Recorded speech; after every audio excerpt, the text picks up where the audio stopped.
Welcome to Patty's Place, a place where we're going to talk about dementia, caregiving, and grief.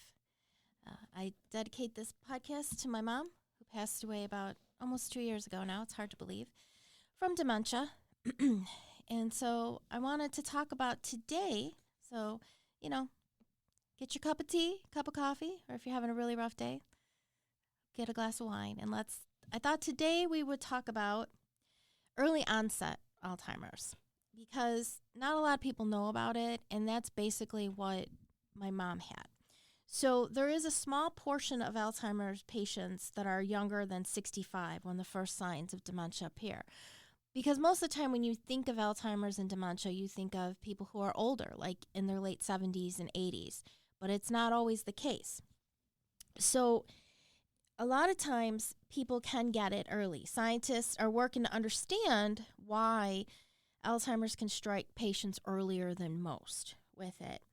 There is about, the greatest factor is going to be age for Alzheimer's, but there is about 3% of the Alzheimer's patients, or roughly about 200,000 American adults, that the disease appears before age 65. And that was basically my mom. My mom died 10 days short of her 76th birthday, so she was 75, and I know she had symptoms for at least 7 to 10 years. So she was in her mid-60s when she started to develop some of these signs. So what the experts call this is younger or early onset Alzheimer's, and the disease is the same regarding regardless of when it strikes. And the underlying triggers and symptoms can differ from patient to patient when they experience early onset Alzheimer's compared with later onset varieties. So the differences sometimes the scientists think maybe that'll hold some secrets, or that we're not sure. So any diagnosis that comes before the age 65 is termed early. Not all the cases are the same. An early onset variety of the disease can be broken into about two categories that a professor at Washington University talks about. The first category, they said, represents an overwhelming 97% of early onset cases, or known as sporadic Alzheimer's. It's named because it shows up randomly within the population, likely because of genetics, lifestyle, or environmental factors. And really, apart from the fact that the patients might start showing symptoms in their 50s or 60s, the symptoms and the underlying brain changes, they're more or less the same as when they strike older adults.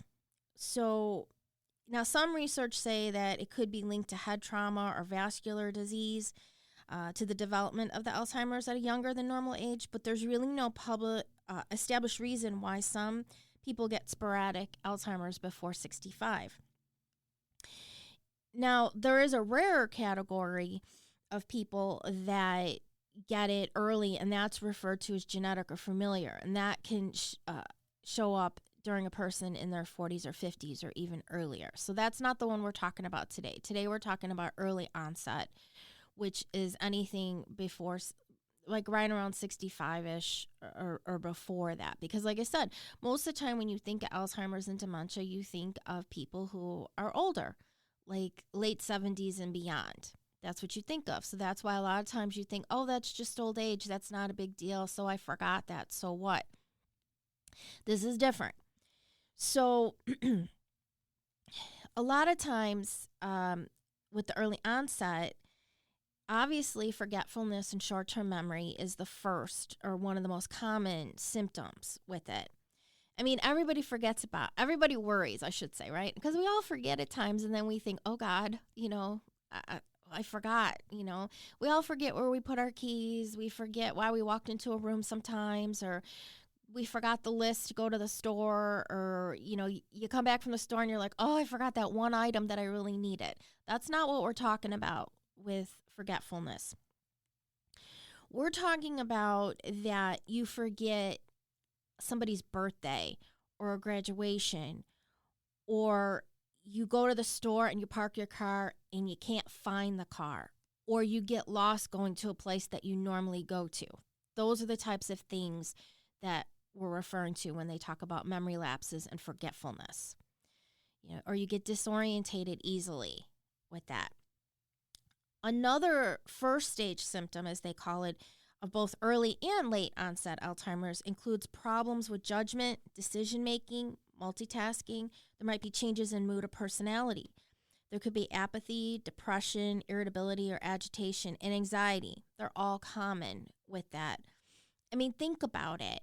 How could it not change a person because they start to worry and anxiety? Think about if all of a sudden you went to a store that you always go to and now you don't know how you got there, or you don't know where the car is, or you don't know how to get home. You feel lost for those few minutes. Think about how you would feel with that. So how could your personality not change? And so maybe you stop going to a lot of places, which is kind of what my mom did. My mom was never a big driver. She would never drive on the expressways or anything like that. But she would drive to the library, to the stores that were close by, to work. And I remember, and thinking back now, I realized that this was probably a big sign, but I didn't realize it at the time. So my dad had bought a new car, and she went with him to get the car. And after he bought the car, she said that she hated that car, and it was too big, and she was never going to drive that car again. And she just stopped driving. And thinking back now, I wonder if she got lost or got disorientated when she was driving and she just stopped driving. That was her answer. I mean, like I said, she never drove a lot anyway, but she just blamed it on my dad and blamed it on the car. That's why she couldn't drive anymore, because she hated the car. It was too big. And I could see my mom doing that. Like if she got disorientated or she got lost, because she was always directionally challenged. And so we always would laugh that she would get lost, but I think it was more than that. I also remember I had surgery and I was up in the room and my mom had been with me the whole time. And I said, Mom, why don't you go to the cafeteria and why don't you go get a Coke? Because she always loved her pop. And I said, it'll be okay. I'll be here. I'm just going to rest. Go on, go get a Coke. And she walked out and she came back a few minutes later without the pop. And I realized, I bet she got lost or got disorientated, and she came back. Also, her and I used to always go shopping. And, it would always be like we'd be in the store and I'd go to my section, she'd go to her section. And I remember one of the last times we went shopping together, she just stayed right by me. She didn't want to go look. And I realized now it was because I was the anchor. She needed to know where I was in case she felt lost or disorientated with it. I mean, obviously there's other symptoms too. Some aren't as common and some are more particular to early onset. Like some of the younger patients, for example, might develop a language variant, which makes it difficult for them to express their thoughts in words. A lot of times people affected by the struggle come up with common words, especially the names of everyday objects. I mean, we all have that sometimes where we can't come up with the word or we make up a word for something else with it. I remember, too, my mom, I don't know where she had gotten this cookie. It was one of those really pretty decorated cookies. But she had it sitting out like it was a knickknack. And when I said to her, oh, where'd you get this cookie from? She was like, that's not a cookie. I don't know what she thought it was, but it wasn't that. So a lot of times, too, there might not be a loss of recognition right away. But like an example is, say the patient looks at a sandwich and he or she might know what it is and that they're supposed to eat it, but they might not be able to get the word for it. They don't know what to call it for that.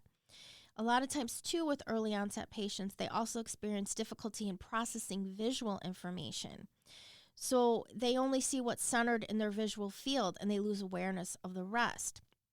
So this could be like, that could lead to tripping, difficulty finding items even when they're in plain sight, or problems with driving with it. Others might lose the ability to recognize faces, including those of their spouse and their kids with it. They did a 2016 study out of the University of Montreal with early onset patients in the initial stages of the disease. And they also experienced more severe decline in writing, math skills, and executive functioning. It's a category of high-level cognitive processes that include planning and coordination.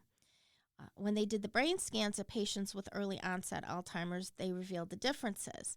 So they saw protein plaques and tangles as well as reduced brain volume are characteristics of Alzheimer's. But in early onset patients, all these signs may show up in unusual areas of the brain, including some that are not related to memory, which makes sense when you really start to think about those things.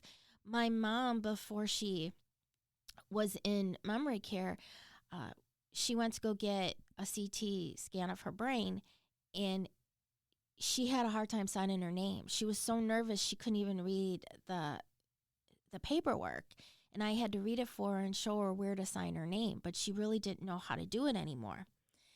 And what they have found with this early onset is that the disease is much more aggressive. It's difficult to put specific timelines for the form of the disease because obviously with dementia and Alzheimer's, it varies from patient to patient. But the progression of symptoms is usually much faster compared to the late onset Alzheimer's. Now, not all aspects of the disease are more severe in the early onset variety.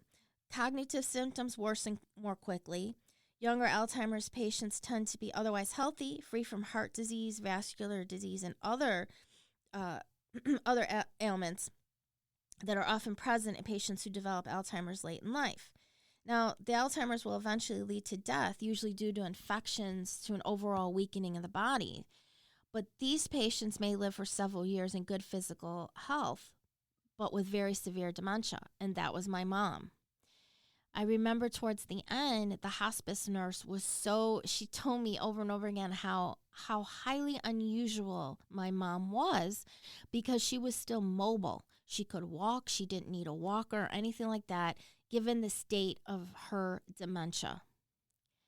And that's because hers was early onset, I believe, with that. Because like I said, my mom never got diagnosed. She refused to get diagnosed until it was too late, and she didn't know who me and my dad were. And then we had to take her to the emergency room. And a lot of times with this is, think about it, most primary care physicians are trained in the common signs and symptoms of Alzheimer's, but they're used to it in their older patients. They're not used to it to see the diagnosis, the disease in men and women in their 40s, 50s, and 60s. So it's harder to get that diagnosis with it because you're not thinking about it, that's what it could be. For it. A lot of times their symptoms are sometimes unusual or atypical, so the doctor doesn't really know what to look for. It often takes the younger patients years after the onset of their symptoms to get an accurate diagnosis, and many are initially told they have depression or some other neurological condition. And that was like I said, my mom refused to go to the doctor. I tried to get her to go to get diagnosed, and she wouldn't. I took her to our primary care doctor, and he tried to give her just the 10-question memory test, and she refused to answer it. She absolutely refused to answer it. And I tried to take her to a neurologist, and she hung up. She hung up on when they tried to confirm the appointment. She was not going. So for the early onset patients, they typically have more traditional Alzheimer's symptoms like short-term memory struggles.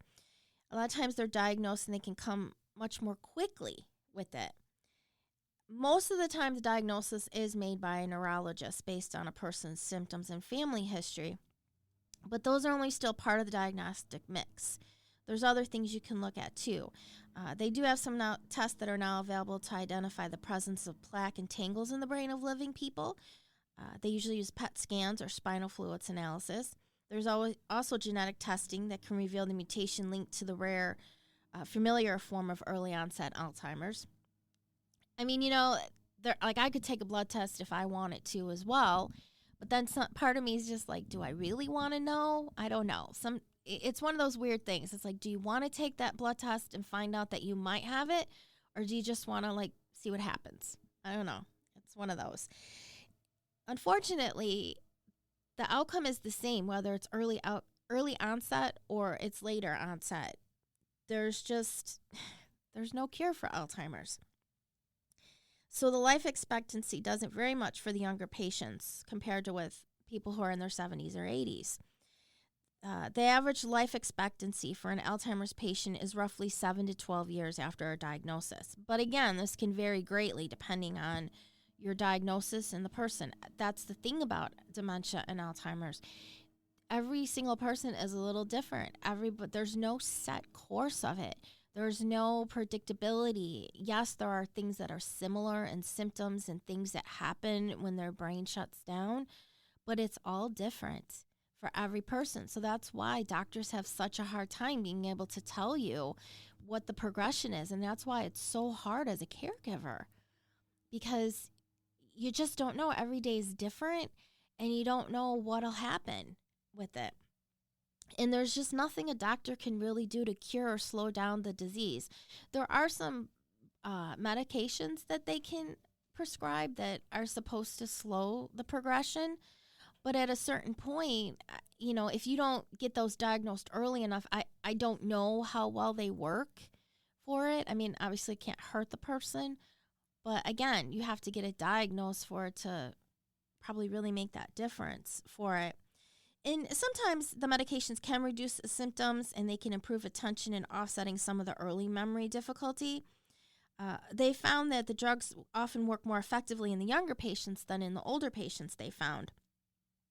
Now, the drug companies are always working on studies and to find, there are some studies that they're working on for the early onset Alzheimer's to better understand the symptoms and risk factors to provide care. But it's hard for patients and caregivers struggling with the early onset Alzheimer's. So there are different studies that people can do. You can look those up as well. There is 2 large studies that are ongoing on the longitudinal or LEADS early onset AD study and the dominantly inherited Alzheimer network, or DIAN study, if that's something that you're interested in. The more they study it, the more they can find information. Hopefully at one point there'll be some drugs or there'll be some diagnosis. But unfortunately, early onset is the same as the later onset. It's just that it progresses more aggressively in the younger person. And like I said, that's basically what happened with my mom. I know she had it at least 7 to 10 years before she actually got diagnosed. And when I look back, like I said, she couldn't even follow TV anymore. Not even Hallmark, when those are easy to follow. She was always one person who she could solve the mystery while we were watching it, or she stopped reading and those types of things. So what you need to look at with people, like I said, forgetting things is normal. But it's when they forget birthdays or graduations or important dates, or they forget to pay bills and they were always on time with stuff. They forget important things. Their personality changes. Like with my mom, she always made such a big deal about birthdays. And there were just little things that I could tell she didn't remember. She was different. She always kind of leaned a little bit towards a little depressiveness or depression. But it seemed like it was more. She didn't want to go out as much for that. She wanted to stay in more and more. Even though that was closer to her personality, she wasn't a big group person. But she wanted to stay home because I feel like, I think it's because she felt safe there. She felt safe, that's where her comfort was, and she knew she was safe in the house. And she knew where things were, and she was familiar with those types of things. So those are things you want to look at with symptoms, especially with the early onset Alzheimer's with it. And like I said, maybe at some point they will find medicines or a cure for this awful, awful disease, because it's a very hard disease on the caretakers as well, too. It's not something that's easy to take care of. It just isn't. It isn't like taking care of cancer and things like that. So, well, hopefully I've given you some good information today as we continue. Please reach out to me. I love if you'd reach out and talk to me. Drop me a comment on my page for that. I'm hoping to get an Instagram account coming up for this as well, so you can kind of talk with me and let me know what topics you'd like me to cover or someone to interview, or just what you like, what you didn't like, what we can do for it. And so I hope you enjoyed your cup of tea, your cup of coffee, or your glass of wine if you needed to. And join me next time right here on Patty's Place.